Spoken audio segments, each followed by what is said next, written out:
नमस्कार, मी ज्ञानदा कदम. माझा कट्ट्यावरती आपल्या सर्वांचं स्वागत. आजचा कट्टा विशेष आहे कारण आज आपण छत्रपती संभाजी राजेंच्या आठवणी जागवणार आहोत त्यांच्या जयंतीच्या निमित्तानं. असामान्य व्यक्तिमत्व, अचाट धैर्य, अजोड पराक्रम, असामान्य शौर्य त्यांच्यामध्ये एकवटलेलं होतं. राजकारण, मुत्सद्देगिरी, समाजकारण आणि धर्मकारणात पारंगत असलेले संभाजी राजे रणांगणामधले शूरवीर होते. संभाजीराजेंच्या समशेरीसारखीच धार त्यांच्या लेखणीला सुद्धा होती आणि याच लेखणीतनं रचला गेला बुधभूषण सारखा अजरामर ग्रंथ. शूरवीर संभाजीराजेंचा इतिहास पडद्यावरती आणण्याची आणि राजेंची भूमिका साकारण्याची संधी मिळालेले अभिनेते डॉक्टर अमोल कोल्हे आज आपल्यासोबत आहेत. संभाजीराजे साकारतानाचा त्यांचा अनुभव नेमका कसा होता आपण त्यांच्याकडनं जाणून घेऊया. डॉक्टर अमोल, नमस्कार. आपलं स्वागत आहे एबीपी माझामध्ये, माझा कट्ट्यावर. नमस्कार, जय शिवराय. अमोलजी, सगळ्या म्हणजे सर्वात आधी तर आपल्याला शुभेच्छा छत्रपती संभाजीराजेंच्या जयंतीच्या. आणि पहिला प्रश्न अर्थातच, एक मोठा कालखंड आपण या भूमिकेच्या माध्यमातून महाराष्ट्रासमोर उलगडून दाखवलात. आत्ताची परिस्थिती आणि छत्रपती संभाजीराजेंची कारकीर्द यांची जर आपण काही सांगड त्यांच्याशी जर काही जोडायचं म्हटलं, त्यांच्याही आयुष्यामध्ये अनेक संकटांना सामना करत त्यांचं कर्तबगारी जी आहे ती त्यांनी सगळ्या जगासमोर आणून दाखवली. आत्ताच्या परिस्थितीमध्ये तुम्ही त्यांच्या त्या सगळ्या कर्तबगारीला कसं जोडू शकाल? धन्यवाद राजेश सर. सर्वप्रथम सर्वच प्रेक्षकांना छत्रपती संभाजी महाराजांच्या जयंतीनिमित्त मनपूर्वक शुभेच्छा. जसं आपण म्हणालात त्या पद्धतीनं छत्रपती संभाजी महाराजांची संपूर्ण कारकीर्द ही म्हटलं तर वादळी होती, म्हटलं तर संकटांची एक मालिकाच होती. म्हणजे अगदी लहानपणापासून ते त्यांच्या बलिदानापर्यंत सातत्यानं ती संकटांची एक मालिका होती. त्यामध्ये आप्तस्वकीयांकडून होणारं राजकारण, आप्तस्वकीयांकडून होणारे हल्ले, बाहेरच्या शत्रूंकडून होणारे हल्ले, या गोष्टी होत्या. जे तुम्ही म्हणालात की आजच्या परिस्थितीला जर याच्याशी जोडायचं असेल तर मला विशेषतः तो कालखंड जास्त जाणवतो. तो म्हणजे छत्रपती संभाजी महाराजांच्या आयुष्यातला शिवाजी महाराजांच्या देहावसानानंतर, शिवाजी महाराज जग सोडून गेल्यानंतर जी एकूण परिस्थिती होती तशी काहीची परिस्थितीशी आजच्या परिस्थितीची नक्कीच तुलना करता येईल. कारण तेव्हा जर आपण याला बघितलं तर एकाच वेळी 5 आघाड्यांवर पंजेफाड करण्याची निकड ही छत्रपती संभाजी महाराजांना अशी निर्माण झाली होती. आजच्या परिस्थितीमध्ये बघत असाल तर आजच्या परिस्थितीमध्ये एक जागतिक संकटाला आपण सगळेजण सामोरे जात आहोत. आणि या जागतिक संकटाला सामोरं जात असताना गेले 50-51 दिवस आपण लॉकडाऊनमध्ये आहोत. आणि या गेल्या 50-51 दिवसांमध्ये आपण हे 50-51 दिवस जी काही स्वयंशिस्त पाळली नाही, जे काही त्याग केले नाहीत, या सगळ्यातून नक्की परिपाक काय याविषयीचं एक धूसर चित्र अजूनही समोर दिसतंय. मला वाटतं या दोन गोष्टींची नक्कीच तुलना करता येतील की त्यावेळी असणार एक धूसर चित्र. नक्कीच या दोन परिस्थिती, या दोन सिच्युएशन्स पूर्णपणे वेगळ्या आहेत, पण अचानक समोर उद्भवणारी एक धूसर परिस्थिती आणि त्या धूसर परिस्थितीमध्ये आपल्याला स्वकर्तृत्वावर वाट काढावी लागणं, हे एक महत्त्वाची गोष्ट अधोरेखित करता येईल. आपण शिवरायांची भूमिका केली होती, संभाजीराजांची भूमिका केली. त्यांच्या दोघांच्याही एकूण कारकिर्दीचाही खूप अभ्यास तुम्ही या काळामध्ये केलात. आत्ताच्या परिस्थितीमध्ये महाराजांचं वागणं आणि त्यातही मला खरं तर संभाजीराजांचं धोरण हे काय प्रकारचं असतं, तुम्हाला त्यांचा जो अभ्यास केला त्याच्यावरनं जाणवतं. त्यांनी काय केलं असतं, काय करायला त्यांनी टाळलं असतं, तुम्ही काय बघाल, काय सांगाल? त्यांनी काय केलं असतं हे आपल्याला ठामपणे नाही सांगता येणार, पण जेव्हा आपण छत्रपती शिवाजी महाराजांच्या एकूण चरित्राचा विचार करतो आणि लॉकडाऊनच्या काळाचा विचार करतो, हे मी याआधीसुद्धा ही एक मांडणी करून झालेली आहे की पन्हाळ्याचा वेढा जो होता तो साधारणतः 180 दिवस चालला होता. 132 दिवस पन्हाळ्याचा वेढा चालला होता आणि आग्र्याची कैद ही तब्बल 80 दिवस चालली होती. म्हणजे संपूर्ण राज्य, उद्याचं भवितव्य हे सगळं संकटात असतानाही महाराजांनी त्यावेळी जो संयम दाखवला होता, हा संयम अत्यंत महत्त्वाचा आहे असं मला वाटतं.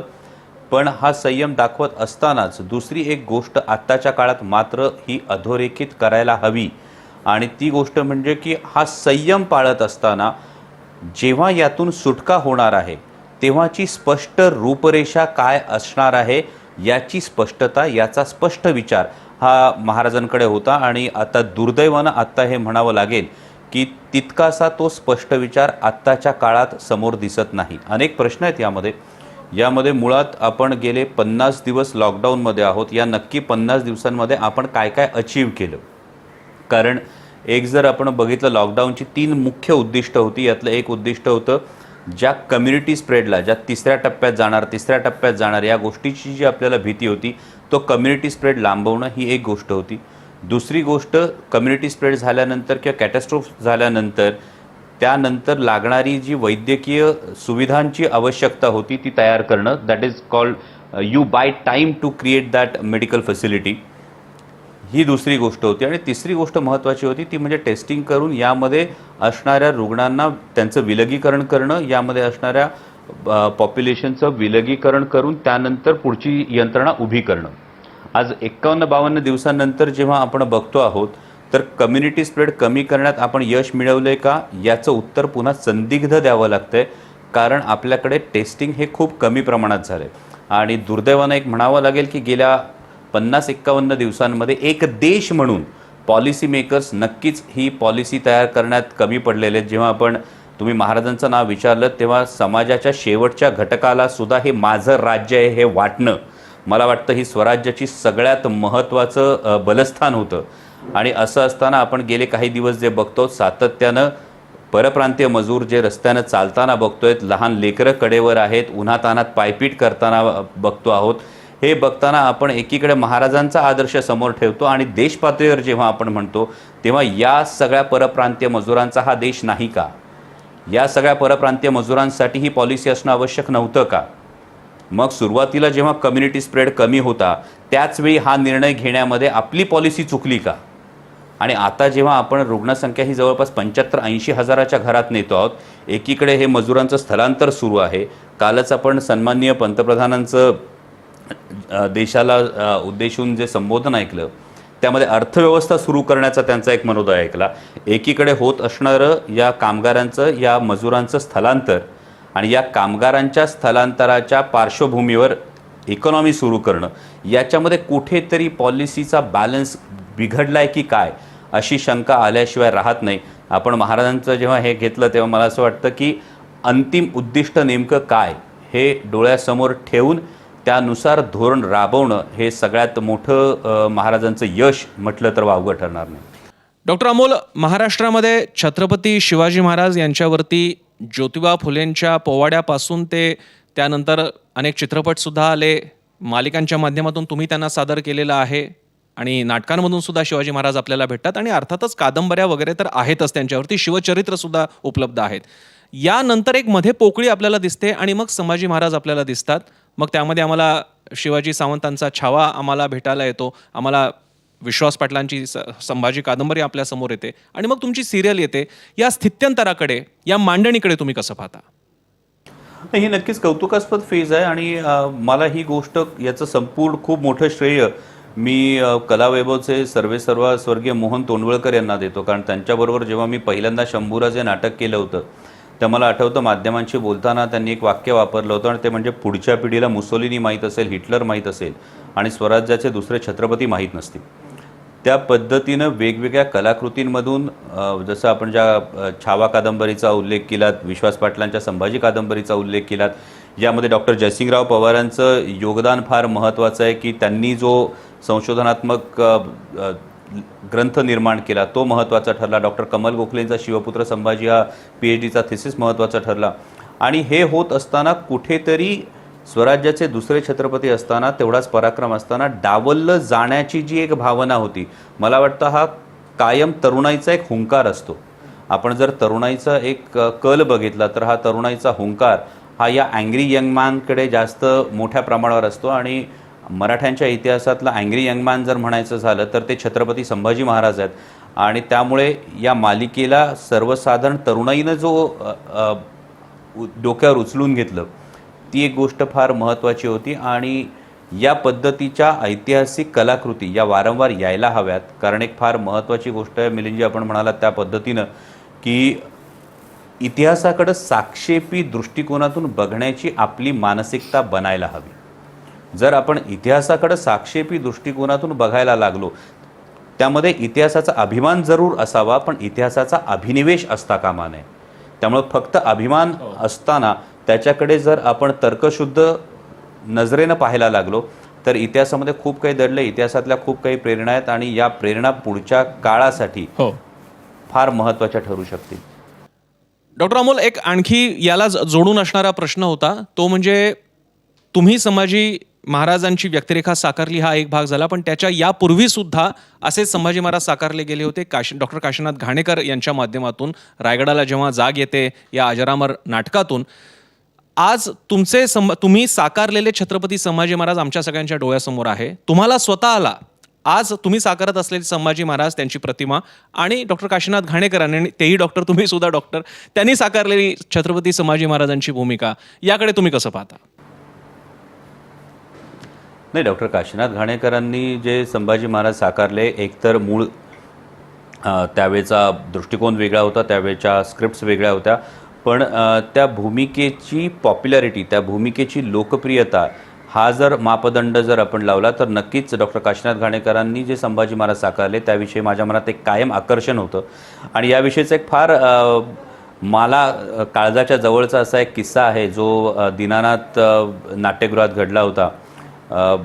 शंभूराजेचे प्रयोग सुरू होते आणि त्यावेळी स्वर्गीय चंद्रकांत गोखले प्रयोग बघायला आले होते आणि त्यांनी प्रयोग बघितल्यानंतर इंटरव्हलमध्ये ज्येष्ठ इतके कलाकार आलेले आहेत म्हणून मी त्यांना विचारलं की बाबा कसा वाटला प्रयोग. तर त्यांनी शांतपणे मोहन काकांकडे बघितलं. मोहन तोंडवळकर बाजूला बसले होते आणि ते म्हणाले की उत्तम करताय, पण तुमच्या डोक्यातला काशीनाथ तेवढा बाजूला काढा. मी म्हटलं मला समजलं नाही काय झालं. हे बाबांचे शब्द होते, चंद्रकांत गोखलेंचे. ते म्हणाले की जवळपास 25-30 वर्षांनंतर मी पुन्हा रंगमंचावर तीच एनर्जी, तीच तडफ आणि त्याच सगळ्या गोष्टी अनुभवल्या. आणि मोहन तोंडवळकर हसले. मोहन काका म्हणाले या पोराचा जन्म 80 सालचा आहे, डॉक्टर गेली जवळपास 83 साली, तर त्याने त्यांना बघितलं असणंच शक्य नाही. त्यानंतर चंद्रकांत गोखलेंचा मोठेपणा होता. त्यांनी सांगितलं की मोहन काकांना मोहनशेठ जपून ठेवा, एवढंच म्हणाले. आणि दुसऱ्या दिवशी दुपारी त्यांनी मला फोन करून पुन्हा सांगितलं की डॉक्टर कालच्या प्रयोगाचं मी बराच वेळ नंतर पुन्हा अवलोकन करत होतो, फक्त तुम्ही दुसऱ्या अंकात एक प्रवेश घेता, त्या प्रवेशाच्या वेळी चेहऱ्यावर जी स्माईल आहे ती स्माईल जर कमी केली तर जास्त बरं वाटेल. मला हा त्यांचा मोठेपणा होता. पण तुम्ही जो प्रश्न विचारला तो डॉक्टर घाणेकरांनी साकारलेले संभाजी महाराज हा नक्कीच एक मापदंड होता, कारण लोकप्रियतेच्या बाबतीमध्ये त्याने फार मोठे आपण ज्याला टू रेज द बार म्हणतो त्या पद्धतीनं त्यांनी फार मोठे मापदंड निर्माण करून ठेवले होते. त्यामुळे ते एक नक्की आकर्षण नक्की असतं. मला असं वाटतं की माझ्यावरून हा माझा अनुभव आहे, पण जेव्हा पण संभाजी महाराजांच्या भूमिकेमध्ये विशेषतः रंगभूमीवर असताना डॉक्टर काशीनाथ घाणेकरांची आठवण आली अशी जेव्हा प्रतिक्रिया येते तेव्हा मी मनोमन सुखावतो. एवढंच की डॉक्टर काशीनाथ घाणेकरांच्यासाठी जो हाऊसफुलचा बोर्ड सातत्यानं असायचा, हा हाऊसफुलचा बोर्ड आजकालच्या नाटकांना तेवढा लाभत नाही, ही एक खंत मात्र असते. अमोलजी, जेव्हा आपण पौराणिक किंवा ऐतिहासिक व्यक्तिमत्वांबद्दल बोलतो तेव्हा ती पुस्तकातून जेव्हा आपण वाचतो ना तेव्हा आपल्या डोळ्यासमोर, आपल्या मनात एक इमेज असते. तर संभाजी महाराजांबद्दल जेव्हा तुम्ही वाचलं किंवा ऐकलं तेव्हा तुमच्या मनात कशी इमेज होती? आता जेव्हापासनं आम्ही तुम्ही साकारलेले संभाजी महाराज बघतोय तेव्हा आमच्या डोळ्यासमोर तीच इमेज आहे. तर तशी कुठली एखादी इमेज तुमच्या डोळ्यासमोर होती का? नाही, ही चित्र असं मनात खरंच तयार नव्हतं. पण शंभूराजे नाटकानंतर किंवा शिवपुत्र संभाजी महानाट्यानंतर जेव्हा पण प्रेक्षक मला भेटायला यायचे तेव्हा आवर्जून मला हा प्रश्न विचारायचा की तोपर्यंत, जसा तुम्ही आत्ता संभाजी महाराजांचा उल्लेख केला, तोपर्यंत राजा शिवछत्रपती मालिकेचंच गारूड हे जास्त होतं. आणि त्यावेळी अनेक जण मला विचारायचे की महाराजांपेक्षा संभाजी महाराजांची भूमिका तुम्हाला कलाकार म्हणून जवळची वाटते का? पण यामध्ये प्रामाणिकपणे सांगायचं तर फक्त एक तडफ असायची, कारण शिवाजी महाराजांची भूमिका करताना त्या व्यक्तिमत्वाला नतमस्तक होणं ही एक भावना माझ्या मनात असते.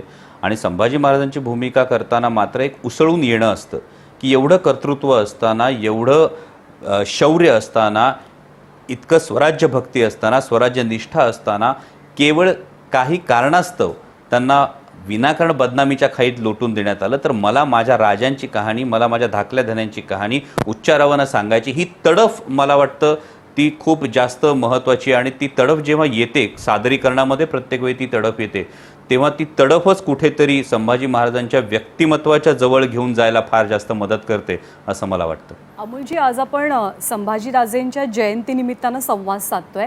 त्यांच्या आयुष्याचे टप्पे कसे होते? बालपणीचे संभाजीराजे कसे होते जेव्हा शिवरायांचं छत्र त्यांच्या डोक्यावर होतं? मग मधल्या टप्प्यावरचे संभाजीराजे कसे होते आणि मग शेवटच्या टप्प्यावरचे संभाजीराजे कसे होते?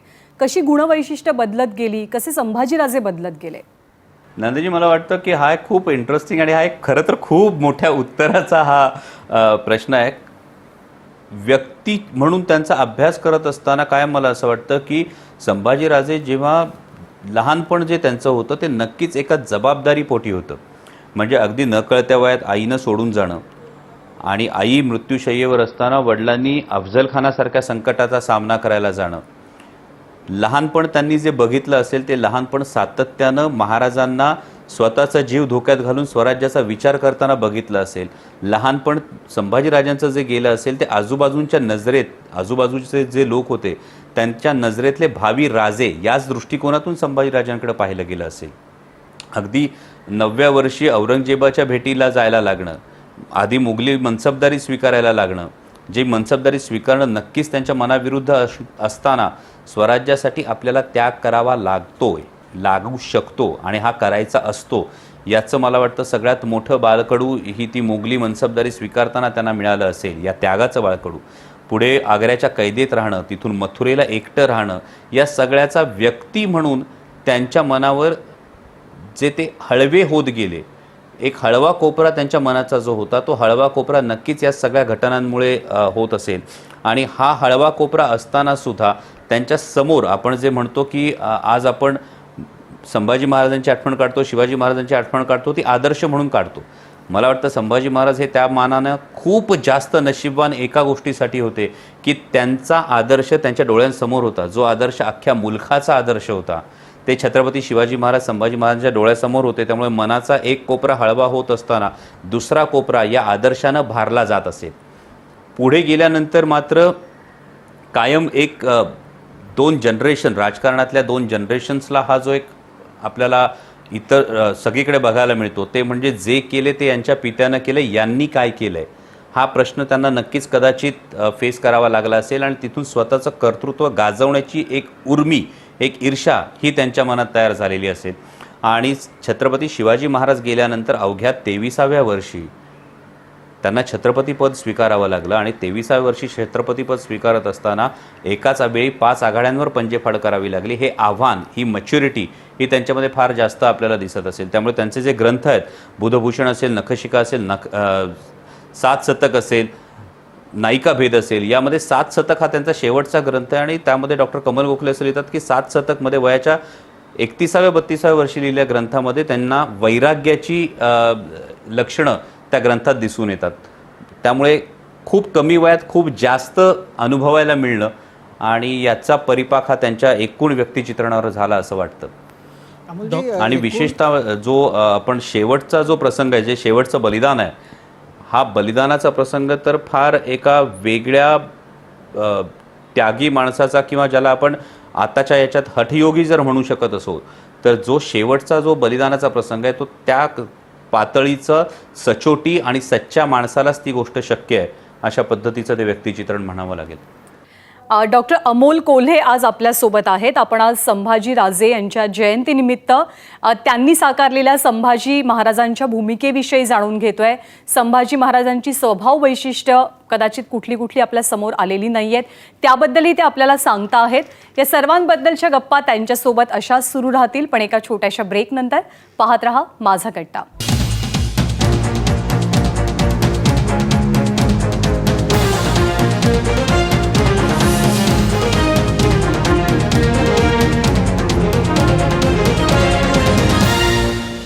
ब्रेक नंतर माझा कट्ट्यावरती आपल्या सगळ्यांचं पुन्हा एकदा स्वागत. छत्रपती संभाजी राजे यांच्या जयंतीनिमित्तानं आपण खास अमोल कोल्हे यांच्याशी बातचीत करतोय, कारण त्यांनी छोट्या पडद्यावरती संभाजी राजेंची भूमिका साकारलेली आहे. सगळ्या दरम्यानचा त्यांचा अनुभव आज ते आपल्याला सांगतात. त्यांच्या सगळ्या कारकिर्दीकडे जेव्हा तुम्ही बघता, ज्या टप्प्यांचा आत्ता उल्लेख केला, कोणत्या टप्प्यामध्ये तुम्ही त्यांच्याशी स्वतःला आयडेंटिफाय करू शकता? महाराज ह्या टप्प्यामधले महाराजांशी आपण फार जवळून जोडले गेलोय अशी भावना आहे. मला वाटतं राजीव सर की प्रत्येक वेळी जेव्हा जेव्हा भिंतीला पाठ लागते आणि उसळायची उर्मी हवी असते, उसळायची प्रेरणा हवी असते, तेव्हा तेव्हा संभाजी महाराजांच्या चरित्राला आपण स्वतःला कोरिलेट करू शकतो. की जेव्हा आपण हरलो आहे असं वाटतं आणि आता दोनच पर्याय समोर आहेत, एक म्हणजे शस्त्र टाकणं आणि दुसरं म्हणजे पुन्हा उसळणं. जर शस्त्र टाकली तर 100% हार आहे आणि पुन्हा उसळणं म्हटलं तर किमान 50% जिंकण्याची शक्यता आहे. जेव्हा ही 50% जिंकण्याची शक्यता एक्सप्लोर करायची असते तेव्हा मला वाटतं की संभाजी महाराजांच्या आयुष्यातल्या कुठल्याही प्रसंगाशी कोरिलेट केलं तरी उसळण्याची उर्मी अलीकडच्या मिळते. काळामध्ये कोणता असा प्रसंग होता की जेव्हा असं उसळून यावंसं वाटलं? अनेक प्रसंग आता सामाजिक जीवनात अनेक प्रसंग आहेत. किंवा जेव्हा राजकारणात जाऊन निवडणूक लढवण्याचा जेव्हा निर्णय घेतला होता तेव्हा नक्कीच अशी गोष्ट होती की ही गोष्ट आपण केली तर काय आणि केली नाही तर काय, आणि जेव्हा करायची असं ठरवलं तेव्हा तो प्रसंग सगळ्यात महत्त्वाचा होता की हातात जेमतेम 22 दिवस होते आणि या 22 दिवसांमध्ये एक उसळणं गरजेचं होतं. आणि ह्या उसळण्यासाठी एक महत्त्वाची गोष्ट होती की आयुष्याच्या संध्याकाळी कधीतरी संधी आली होती आणि मी ती वाट चोखाळलीच नाही. हा पश्चाताप करण्यापेक्षा आत्ता संधी आहे तर मला त्याचं सोनं करण्यासाठी काय करता येईल यासाठी इरेसरीने भिडणं आवश्यक होतं आणि हा प्रसंग अत्यंत महत्त्वाचा होता माझ्या आयुष्यातला आत्तापर्यंतचा असं मला वाटतं. एक दुसरा प्रसंग अगदीच भावनिक आहे खरं तर. म्हणजे मालिकेचं शूटिंग सुरू होतं आणि त्या दरम्यान माझे बाबा गेले आणि बाबा गेल्यानंतर दैनंदिन मालिकेचं एक फार तो शापही आहे म्हटलं तर 3-4 दिवशीच मला सेटवर यावं लागलं. आणि त्यानंतर मी स्क्रीन प्ले जेव्हा करत होतो तेव्हा स्क्रीन प्लेस करत असताना आम्ही चॅनलच्या ऑफिसमध्ये बसून स्क्रीन प्ले करत होतो आणि मी बोर्डावर स्क्रीन प्ले लिहित असताना छत्रपती शिवाजी महाराजांच्या देहावसानाचे स्क्रीन प्लेज लिहित होतो आणि ते मी मांडत होतो आणि माझ्या पाठीमागे अचानक मला शांतता जाणवली. म्हणून मी मागे वळून पाहिलं तर आमच्या ज्या वरिष्ठ कार्यकारी निर्मात्या होत्या सोजल सावंत, त्यांच्या डोळ्यात पाणी तरळलं होतं आणि त्या म्हणाल्या की 4 दिवसांपूर्वी तू ते फेस करून आलेला आहेस आणि आत्ता तुला तेच पुन्हा लिहावं लागतंय. मला वाटतं की हे अशा काही गोष्टी अचानक कोरिलेट होतात पण शेवटी उसळावं लागतं. अमोलजी, आत्ताची परिस्थिती ही एक प्रकारे युद्धासारखी परिस्थिती आहे. म्हणजे एक असा विषाणू की जो डोळ्यांना दिसत नाही आहे, त्याच्या विरोधात थोडंसं आपण चाचपडतोय पण आपण ते युद्ध लढतोय.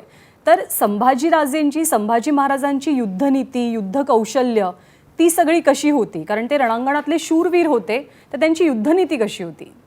मला वाटतं संभाजीराजांच्या युद्धनीतीच्या विषयी जेव्हा आपण बोलतो तेव्हा या युद्धनीतीमध्ये बऱ्याच वेळी समोरून भिडण्याचा एक उद्दिष्ट होतं, हे फार महत्त्वाचं होतं आणि ती गोष्ट आपल्याला सातत्याने दिसते. हे करत असताना छत्रपती शिवाजी महाराजांचं सुरुवातीचा असलेला गनिमी कावा, त्या गनिमी काव्याचाही वापर संभाजी महाराज करत होते आणि त्या गनिमी काव्याचा वापर करत असताना नंतर जी स्ट्रेंथ जमत गेली, नंतर जे सैन्यदल वाढत गेलं, म्हणजे संभाजी महाराजांनी 2दा दक्षिण दिग्विजय केलेला आहे. हा दक्षिण दिग्विजय करत असताना मध्येच ते गनिमी काव्याचा वापर करून अगदी बुऱ्हाणपुराच्या तळापर्यंत त्यांनी धाव घेतलेली आहे. या ज्या गोष्टी आहे यामध्ये महत्त्वाची मला युद्धनीती हीच वाटते, ती म्हणजे आपल्याकडं असणारी क्षमता, त्या क्षमतेचा पुरेपूर वापर आणि आत्ताच्या परिस्थितीला तुम्ही म्हणत असाल तर क्षमता, क्षमतेचा पुरेपूर वापर, समोरचं संकट, या सगळ्याचा विचार करत असताना आपलं अंतिम ध्येय काय आहे याचा सुस्पष्ट विचार, मला वाटतं ही सगळ्यात महत्त्वाची गोष्ट होती. संभाजी महाराजांची युद्धनीतीमध्ये त्यांच्या समोर पुढच्या काळात 8 वर्षांच्या संघर्षाच्या काळामध्ये सुस्पष्ट विचार, हा औरंगजेबाचा पराभव, हा सुस्पष्ट विचार होता आणि त्या विचारानं त्यांनी प्रत्येक पाऊल टाकलं होतं. तसं मला वाटतं त्या क्षमतेचा वापर करत असताना एक सुस्पष्ट धोरण ही सगळ्यात महत्त्वाची गोष्ट होती. डॉक्टर, खूप दिवसांनी तुम्हाला बघतोय आणि प्रश्न तर आहेच माझ्या मनामध्ये, पण तुम्हाला पाहिल्यानंतर पहिला विचार मनात आला की लॉकडाऊनचे दिवस आहेत आणि त्याच्यामध्ये तुम्हाला पाहिल्यानंतर तुम्ही इतके नीटनेटके, तुमची केशभूषा इतकी व्यवस्थित छान कशी काय, असं कुठलं तुम्हाला, अशी कुठली जादू तुम्हाला गवसली आणि तुम्ही इतके छान दिसू लागलाय?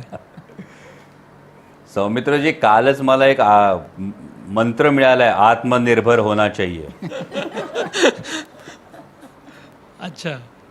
त्यामुळे मी म्हटलं आपल्या केशभूषेसाठी सुद्धा आत्मनिर्भर झालं पाहिजे, स्वतः शिकून घेतलं पाहिजे. वा. सो जोक्स अपार्ट, मी स्वतःच हा प्रयोग करून बघितला. Thank you for the compliment. वा. नाही, पण आपल्या हातानं आपल्याला दाढी करता येते माहिती आहे, केस कसे कापता येतात? नक्कीच ट्रिमरचा वापर करून नक्की करता येतं आणि त्यामुळे ते शक्य झालेलं आहे. डॉक्टर, प्रश्न असा होता माझा तुम्हाला की तुम्ही जेव्हा एखादी भूमिका करता तेव्हा तुम्ही ती भूमिका जगत असता. ते व्यक्तिमत्व कसा विचार करेल हा विचार करून तुम्ही ती भूमिका जगता. संभाजीराजांचा विषय सुरू आहे, लॉकडाऊनचा आत्ता पिरियड आहे.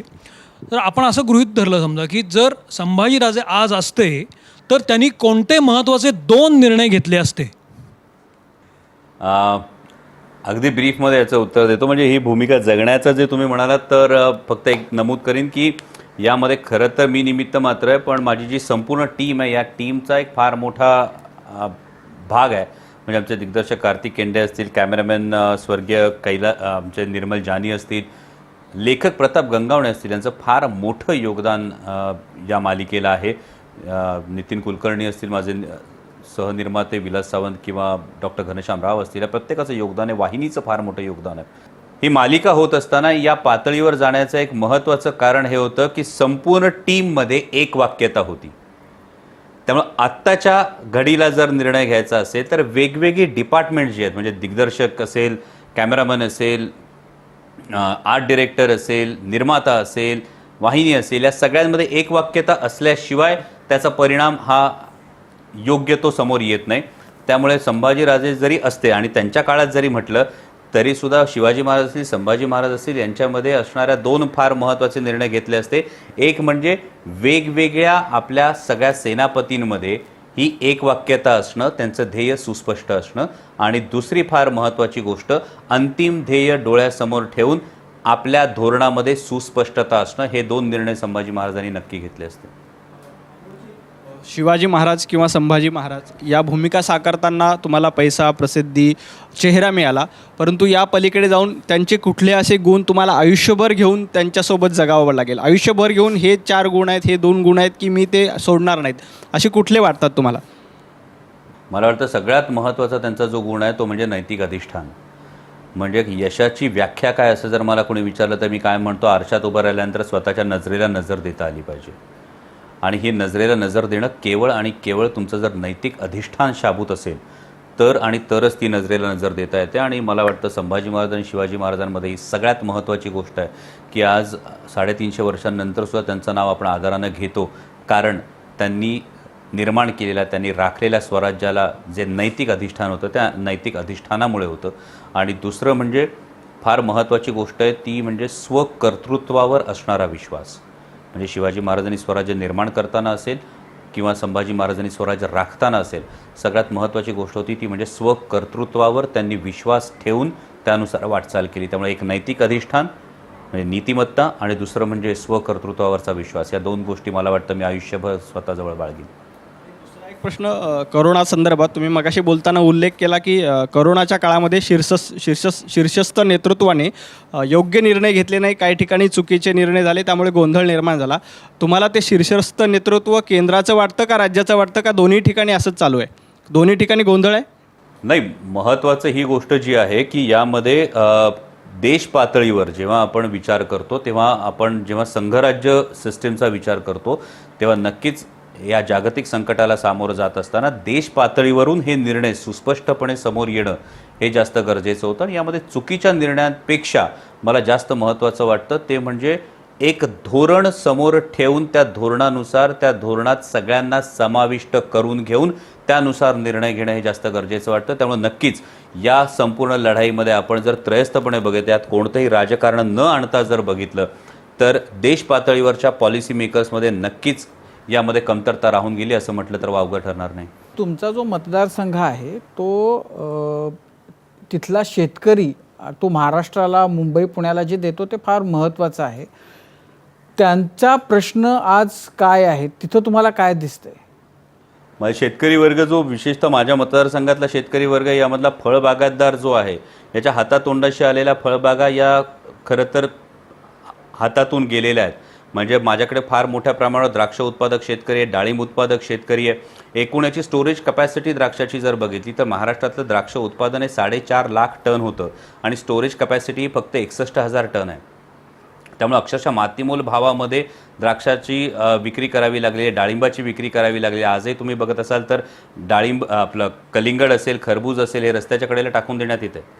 तिथल्या माझ्या काही तरुण शेतकऱ्यांनी मात्र फार महत्त्वाची गोष्ट केली, ती म्हणजे शेतकरी ते ग्राहक ही चेन, ही सप्लाय चेन एस्टॅब्लिश करण्याचा काही जणांनी प्रयत्न केला. पण आज शेतकऱ्यांना फार मोठ्या संकटाला सामना करावा लागतो आणि त्या संकटातून त्यांना उभं राहायचं आहे. आज लॉकडाऊनमुळे सुद्धा माझ्या भागामध्ये जर बघत असाल तर अनेक द्राक्ष बागायतदारांना शेतमजूर हे नाशिक जिल्ह्यातून द्राक्ष बागायतदारांसाठी द्राक्ष बागांमध्ये काम करणारे शेतमजूर आणावे लागतात. पण लॉकडाऊनच्या काळामध्ये नाशिक जिल्ह्याचं म्हणणं वेगळं आहे, नगर जिल्ह्याचं म्हणणं वेगळं आहे, पुणे जिल्ह्याचं म्हणणं वेगळं आहे. त्यामुळे हे शेतमजूर आणण्यासाठी सुद्धा काही प्रमाणामध्ये त्यांना त्रास हा सहन करावा लागतो आहे. त्यामुळे शेतकऱ्यांना पुढच्या काळात उभं करण्यासाठी, उभं राहण्यासाठी पुन्हा एका ठोस पॉलिसीची फार महत्त्वाची गरज आहे. आणि इथून पुढच्या काळामध्ये जी स्टोरेज कपॅसिटी आहे, या स्टोरेज कपॅसिटीचा आणि फूड प्रोसेसिंग इंडस्ट्रीचा नव्यानं विचार करावा लागणार आहे. डॉक्टर, तुम्ही संभाजी महाराजांची भूमिका जगलात आणि खूप आतून शिवप्रेमी आहात. तुम्ही राजकारणी आहात, तुम्ही स्वतः डॉक्टर आहात. पण या सगळ्यामध्ये तुम्ही ज्या वेळेला राजकीय व्यासपीठांवरती असता किंवा तुम्ही जनरली राजकारणाकडे बघत असता, एक कलाकार म्हणून असेल, एक शिवप्रेमी म्हणून असेल, अनेकदा असं दिसतं की शिवरायांचं नाव घेऊन, संभाजी महाराजांचं नाव घेऊन राजकारण केलं जातं. त्याची समयोचितता बघितली जात नाही. अनेकदा त्या नावांचा केवळ वापर केला जातो आणि ती लोकं, जसं तुम्ही म्हणालात की नैतिक अधिष्ठान नसतं किंवा ते अधिष्ठान सोडून जनतेशी वागताना ज्यावेळेला तुम्ही पाहता, त्यावेळेला तुम्हाला काय वाटतं, एक शिवप्रेमी म्हणून, संभाजी महाराजांची भूमिका केलेला एक सच्चा कलाकार म्हणून? मला एक फार महत्त्वाची गोष्ट अशी वाटते की महाराजांचा नावाचा फक्त वापर होतो हे म्हणणं व्यक्तिसापेक्ष आहे. आणि ही व्यक्तिसापेक्षता आधी त्यातली ओळखता आली पाहिजे. जेव्हा हा केवळ नाव घेतलं जातं आहे असं जिथे वाटतं, तेव्हा नक्कीच एक माणूस म्हणून, एक शिवभक्त म्हणून आतून मनाला यातना होतात आणि हे नाकारून चालणार नाही. जेव्हा केवळ नाव घेतलं जातं तेव्हा नक्कीच मनाला आतून यातना होतात. पण जिथे पण शक्य असतं तिथे ही भूमिका ठामपणे मांडणं, जिथे जिथे मला शक्य आहे तिथे तिथे ही ठामपणे मी भूमिका मांडण्याचा प्रयत्न करतो. म्हणजे आपल्याला ही कल्पना असेल, मागे संसदेमध्ये बोलत असताना जेव्हा मी ठामपणे ही गोष्ट सांगितली की Chhatrapati Shivaji Maharaj was the only king who was not born as a king, who never betrayed anyone to become a king, he sworn himself as a king and when he passed away till that time he was a king. त्यानंतर काँग्रेसच्या माजी अध्यक्ष सोनियाजी गांधी यांनी बोलवून त्या गोष्टीचं कौतुक केलं आणि त्या म्हणाल्या की छत्रपती शिवाजी महाराजांची मांडणी, त्या व्यक्तिमत्वाची मांडणी अशा पद्धतीनं खूप रेअरली बघायला मिळते, ती तुमच्याकडून बघायला मिळाली आणि त्याबद्दल कौतुक आहे. मला वाटतं ही संधी आहे. मग देशाच्या संसदेमध्ये जेव्हा पहिली शपथ घेताना सुद्धा जय शिवराय म्हणणं, मला अनेक शिवभक्तांचे फोन आले की आमची मान अभिमानानं ताठ झाली. शिवनेरीवरच्या शिवसृष्टीचा किंवा रोपवेची मागणी करणं, या गोष्टी आपण मागणी करू शकतो. किंवा मागच्या शिवजयंतीला शिवसंस्कार सृष्टी ही शिवनेरीच्या इथे झाली पाहिजे, ही जी मागणी केली आणि त्या मागणीला सन्माननीय उपमुख्यमंत्र्यांनी लगेच अनुमोदन दिलं. मला वाटतं या व्यासपीठाचा सुद्धा वापर हा विधायक दृष्टीनं हे शिवप्रेम जागवण्यासाठी नक्कीच केला जाऊ शकतो. त्यामुळे वाईट किती वाटून घ्यायचं आणि चांगला किती विचार करायचा हे शेवटी आपल्यावर अवलंबून आहे. डॉक्टर, लॉकडाऊनच्या काळामध्ये आज आपण शेअर बाजारापासून शेतकऱ्यापर्यंत सगळ्यांबद्दल बोलतोय, ते आवश्यकसुद्धा आहे. पण या सगळ्या काळामध्ये, या सगळ्या क्षेत्रांबद्दल बोलताना मनोरंजन सृष्टीबद्दल कुणीच कधी काही का बोलत नाही? मनोरंजन सृष्टी ही इतकी दुर्लक्षित का आहे? सौमित्र, हा फार सुंदर प्रश्न आहे. मनोरंजन सृष्टीचा जो तुम्ही मुद्दा उपस्थित केलेला आहे, मुळात मनोरंजन सृष्टीला इंडस्ट्रीचा दर्जा देण्याची गरज ही गेले कित्येक दिवस बोलून दाखवली जाते. म्हणजे या अधिवेशन काळात सुद्धा सिंटाने माझ्याकडे एक संपूर्ण डॉकेट दिलं होतं की या माध्यमातून मनोरंजन सृष्टीला एक इंडस्ट्रीचा दर्जा दिला जावा, ही मागणी संसदेत मांडली जावी. दुर्दैवानं त्याच्या आधीच लॉकडाऊनमुळे संसदेचं अधिवेशन हे गुंडाळलं गेलं आणि ही गोष्ट मांडता आली नाही. पण हा अत्यंत महत्त्वाचा मुद्दा आहे, कारण पुढच्या काही काळामध्ये सुद्धा एकूण आत्ता आपण लॉकडाऊनचे नियम आणि हे सगळं पाहता, बाकी जरी अर्थव्यवस्था उघडली गेली तरीसुद्धा एंटरटेनमेंट इंडस्ट्री, मनोरंजन सृष्टी रुळावर येण्यासाठी नक्कीच काही महिन्यांचा आणखी काळ लागणार आहे. कदाचित टेलिव्हिजन इंडस्ट्री ही काही महिन्यांमध्ये सुरुवात होऊ शकेल, पण नाट्यसृष्टी असेल, चित्रपटसृष्टी असेल, यांना रुळावर यायला एक फार मोठा कालावधी जाणार आहे. आणि साऊथ इंडस्ट्रीनंतर आज जर मुंबईचा विचार केला तर मुंबई हे एक फार मोठं केंद्र आहे. मनोरंजन सृष्टीचं मुंबईचं केंद्र मोठं आहे आणि याचा एक प्राधान्याने विचार होणं गरजेचं आहे. आत्ताच्या काळात माझ्या माहितीप्रमाणे कोल्हापुरात एक स्तुत्य प्रयत्न कोल्हापूरचे पालकमंत्री सतेज पाटील साहेब यांच्या माध्यमातून कोल्हापुरातली कलाकार मंडळी कोल्हापुरातली चित्रनगरी पुन्हा उभी करण्याच्या दृष्टीनं स्तुत्य प्रयत्न करतायत. मला वाटतं अशा प्रयत्नांना आपण हातभार लावला पाहिजे.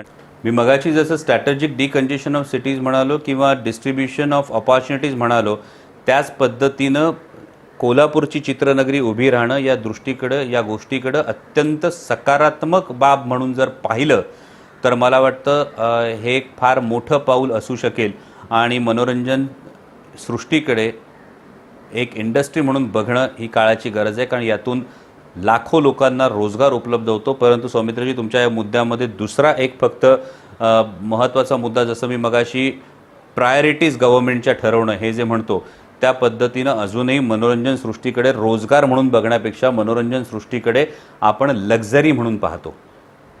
त्यामुळे या लक्झरीपेक्षा या इंडस्ट्रीकडे एक एम्प्लॉयमेंट जनरेशन इंडस्ट्री म्हणून जर बघितलं तर मला वाटतं या दृष्टिकोनाचा नक्कीच फायदा मनोरंजन सृष्टीला पुढच्या काळात होईल.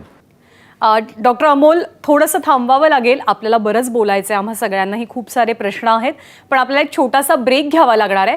आपण एक अगदी छोटा ब्रेक घेऊन थोड्याच वेळात परत भेटतोय. पाहत रहा माझा कट्टा.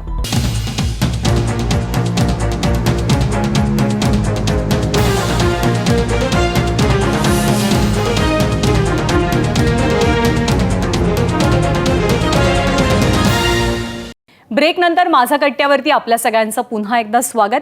छत्रपती संभाजीराजे यांच्या जयंतीनिमित्तानं आपण खास अमोल कोल्हे यांच्याशी बातचीत करतोय, कारण त्यांनी छोट्या पडद्यावरती संभाजीराजेंची भूमिका साकारलेली आहे. सगळ्या दरम्यानचा त्यांचा अनुभव आज ते आपल्याला सांगतात. डॉक्टर, पुन्हा एकदा संभाजीराजेंच्या विषयाकडे तुम्हाला घेऊन येतो. संभाजीराजे साकारणं हाच एक खरं तर आव्हानात्मक आणि थरारक अनुभव होता तुमच्यासाठी. मात्र संभाजी महाराजांच्या आयुष्यातला कुठला काळ साकारताना तुम्हाला अत्यंत स्वतःची कसोटी लागली असं म्हणता येईल? आणि असे कुठले प्रसंग आहेत का की जे प्रसंग पडद्यावरती साकारताना किंवा ते शूट करताना तुम्हाला म्हणजे भावनिकरित्या आणि दोन्ही बाजूनी खूप इन्व्हेस्टमेंट करावी लागली किंवा त्याच्यामध्ये खूप तुम्हाला स्वतःचं कसोटी लागली? नक्की संभाजी महाराज साकारणं मी जसं कायम म्हणतो तसं हे माझ्या संपूर्ण टीमचं यश आहे. म्हणजे मी वारंवार माझ्या टीमचा उल्लेख करतो, कारण त्यांच्याशिवाय हे खरंच शक्य नव्हतं. म्हणजे मी एक साधं उदाहरण देतो की जीवाला जीव देणारी माणसं काय असतात. आमचे लेखक प्रताप गंगावणे यांच्या आई त्या हॉस्पिटलमध्ये ॲडमिट होत्या, त्या ICUमध्ये होत्या आणि आई ICUमध्ये असताना प्रताप गंगावणे हे हॉस्पिटलमध्ये खाली पार्किंगमध्ये गाडीत बसून डायलॉग्स लिहून पाठवत होते. या पातळीची ही कमिटमेंट असते. किंवा मला अजूनही आठवतं की स्वराज्यरक्षक संभाजी मालिकेतली संभाजीराजांच्या राज्याभिषेकाच्या वेळची जी फ्रेम होती, ही चालत असतानाची जी एक जो वॉकची फ्रेम होती, सगळ्यात सुंदर फ्रेम होती आणि त्यावेळी निर्मल जानींनी ग्राउंड लेवल कॅमेरा ऑपरेट करून ती संपूर्ण शूट केलं होतं आणि त्यावेळी माझा आवाज पूर्ण बसला होता, वोकल कॉर्ड्सला सूज आली होती आणि निर्मलजींनी सांगितलं आपण आज लवकर पॅकअप करू, उद्या सकाळी आपण लवकर शूट सुरू करू. आणि मी सकाळी उठलो, तो पहिला फोन हा होता की निर्मलजी गेले. म्हणजे ते घरी गेले आणि झोपेतच त्यांचं हे झालं. माझ्यासाठी, आमच्या संपूर्ण टीमसाठी एक फार मोठा आधार गेल्याची ती भावना होती आणि या सगळ्यातून उभं राहून पुन्हा करणं मला वाटतं त्यावेळी ते संपूर्ण टीम असणं आवश्यक होतं. दुसरा एक फार महत्त्वाचा इन्सिडेन्स होता तो म्हणजे माहुलीच्या संगमावर आम्ही जेव्हा शूट केलं होतं दिलेर खानाकडे जाण्याचा प्रसंग. हा दिलेर खानाकडे जाण्याच्या प्रसंगामध्ये आदल्या दिवशी पाऊस होता आणि आम्ही नदीपात्रात शूटिंग करत होतो, वाहत्या पाण्यात उभं राहून शूटिंग करत होतो. जेव्हा माझ्या टीमकडे बघितलं, एक हे होता की दिलेर खानाकडे जात असताना त्या वाहत्या नदीपात्रातून घोडा फेकायचा होता आणि अनेकांचे अनेक म्हणणं होतं की वाहत्या पाण्यात नको घोडा टाकू, नको जाऊयात, आपण हा काहीतरी चेंज करूया सीन.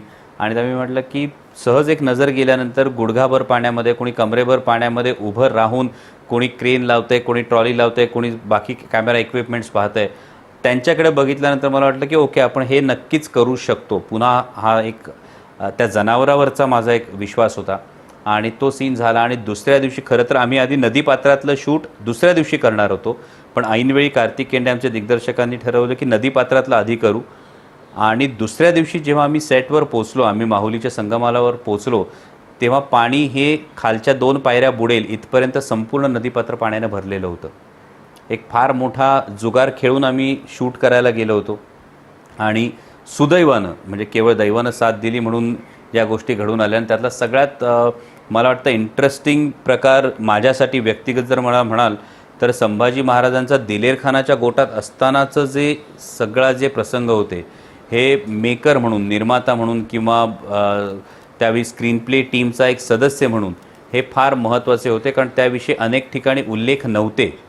त्या अनेक छोटे छोटे बिंदू जोडून ती रांगोळी पूर्ण करायची होती. आणि सुदैवानं ती रांगोळी आमचे लेखक प्रताप गंगावणे आणि वाहिनीचे आमचे वरिष्ठ कार्यकारी निर्मात्या सोजल सावंत असतील, मृण्मयी कुबेर यांनी इतकं सुंदर रीतीनं हे सगळं जुळवून आणलं की तिथून मालिकेला एक वेगळा उठाव आला. जो शेवटचा प्रसंग होता की जो टी व्हीवर दाखवू नये म्हणून अनेक शिवप्रेमींनी, संभाजी महाराजांच्या प्रेमींनी तुम्हाला विनंती केली होती, तो अत्यंत म्हणजे आजही पुस्तकांमधून वाचताना, ग्रंथांमधून वाचताना आपल्या अंगावरती काटे येतात आणि ते सगळं बघताना खूप त्रास वाचतानाही होतो. तर तुम्ही त्यावेळेला त्या प्रसंगांची तयारी कशी केली होती? कारण ते खूप कठीण असणार आहे, आव्हानात्मक असणार आहे, थरारक असणार आहे, पण ते खूप साकारणंसुद्धा खूप म्हणजे दुःखदायक असणार आहे हे सगळं साकारताना सुद्धा स्वतःला. नक्कीच व्यक्तिगतरित्या जर म्हणायचं झालं, अगदी हे खरं सांगतो म्हणजे हे सिक्रेट आत्तापर्यंत मी कधीच कोणाला सांगितलं नव्हतं, पण शेवटच्या प्रसंगाची जेव्हापासून तयारी सुरू झाली होती तेव्हापासून मी स्वतःला मालिकेपासून डिटॅच करायला सुरुवात केली होती. कारण नक्कीच त्या गोष्टीचा त्रास होणार होता आणि ते स्वतःला मी बऱ्यापैकी तोपर्यंत मालिकेच्या स्क्रीन प्लेजमधून किंवा मालिकेच्या एकूण प्रवासातून मी जो दिवसेंदिवस मालिकेच्या सेटवरच राहायचो, त्या सगळ्या काळामध्ये मी फक्त सकाळी शूटिंगला जाऊन शूटिंग संपलं की मी त्यातून कट ऑफ व्हायला सुरुवात केली होती. हे डिटॅच होणं होतं. पण हे सगळे प्रसंग साकार करताना किंवा सादर करत असताना कुठेही छत्रपती संभाजी महाराजांचं जे व्यक्तिमत्व आपण उभं केलं आहे याला गालबोट लागणार नाही याची खबरदारी घ्यायची. हे पुन्हा आमच्या संपूर्ण टीमचं एकमत होतं आणि त्यानुसार ते सगळे प्रसंग आहेत ते त्यानुसारच शूट केले गेले. तर तुम्ही बघत असाल तर छत्रपती संभाजी महाराजांचा चेहरा हा एका ठराविक टप्प्यानंतर छत्रपती संभाजी महाराजांचा चेहराच दिसणार नाही याची पुरेपूर आम्ही खात्री घेतली होती. कारण त्या व्यक्तिमत्वाशी जोडलेल्या ज्या भावना आहेत, व्यक्ती म्हणून मला असं वाटतं की प्रेक्षक सोडा, कलाकार सोडा, एक शिवभक्त म्हणून मला हे बघायला आवडेल का? जर मला जे बघायला आवडणार नाही ते मी माझ्या प्रेक्षकांना दाखवणार नाही, हे आमचं सुरुवातीपासूनचं म्हणणं होतं आणि त्यानुसारच ती मालिका आपण त्या शेवटच्या प्रसंगाचं चित्रीकरण केलं. याच्यावरनं एक प्रश्न असा विचारायचा आहे की अगदी मालिका शेवटच्या टप्प्यावरती असताना आपण इंस्टाग्रामवरती एक व्हिडिओ पोस्ट केलेला होता. छोटासा अगदी व्हिडिओ होता की ती कवड्यांची माळ आपण मस्तकी लावताय आणि एक छोटंसं आपलं स्वगत होतं. कलाकार म्हणून, व्यक्ती म्हणून हे किती कठीण होतं की या पर्वाचा आता अंत होणार आहे, या पर्वाची शेवट होते, म्हणजे कलाकार म्हणून कदाचित पुन्हा ही भूमिका आपल्याला जगता येणार नाही.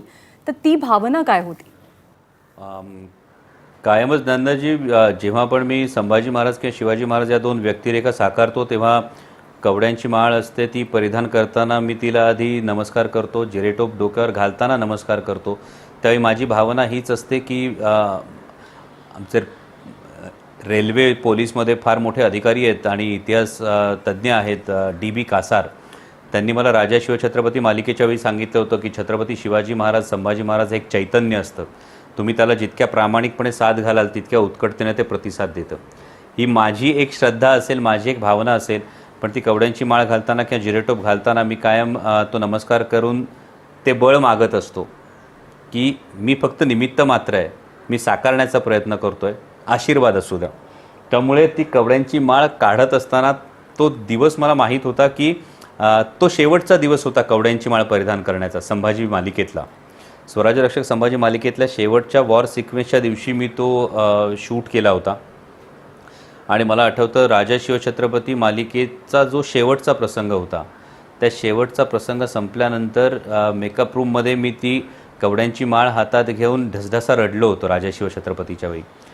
आणि ती भावना कायम असते की ही माळ परिधान करताना एक जबाबदारीची जाणीव असते आणि आता पुन्हा ही केव्हा घालायला मिळेल याची खरंच माहिती नव्हती.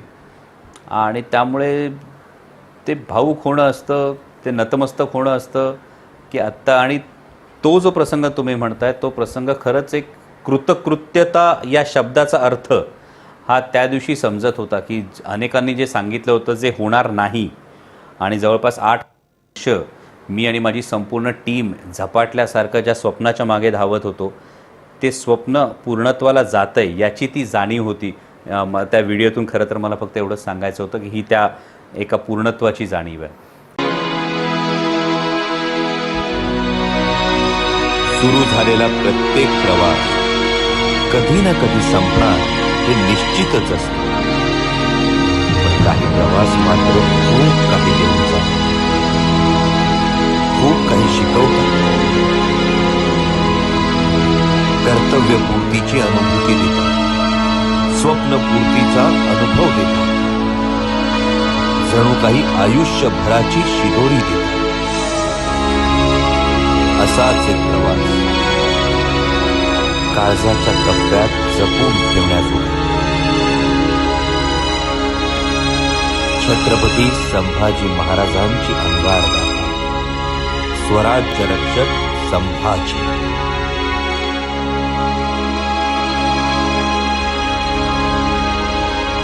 जगदंब.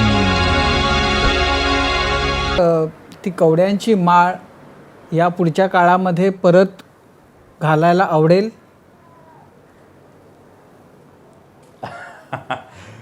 नक्कीच ती किती वेळा घातली तरी कमी आहे असं मी कायम म्हणतो.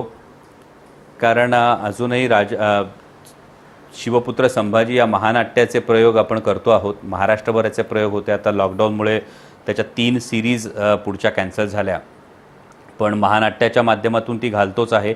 आणि त्याचबरोबर छत्रपती शिवाजी महाराजांच्या आयुष्यावर आधारित शिवप्रताप या 3 सिनेमांची आपण घोषणा केलेली आहे. त्यामध्ये शिवप्रताप वाघनख, शिवप्रताप वचपा आणि शिवप्रताप गरुडझेप हे 3 सिनेमे आहेत. आणि त्यामुळे महाराजांची भूमिका साकारायची आहे. त्यामुळे कवड्यांच्या माळेचं ती परिधान करण्याचं भाग्य पुन्हा एकदा लाभणार आहे एवढं नक्की आहे.